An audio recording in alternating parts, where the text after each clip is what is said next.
ang isipan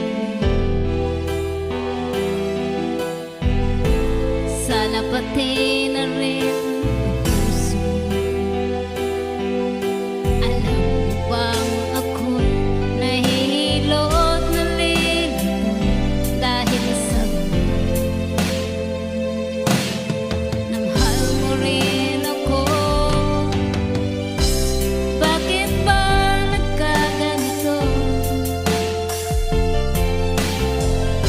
Ang takbo ng ating kwento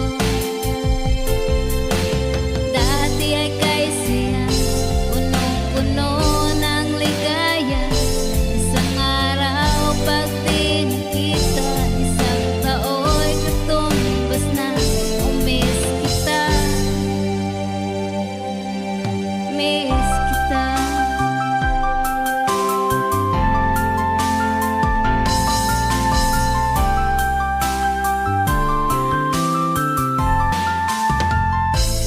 Ba dapat ako at wala nang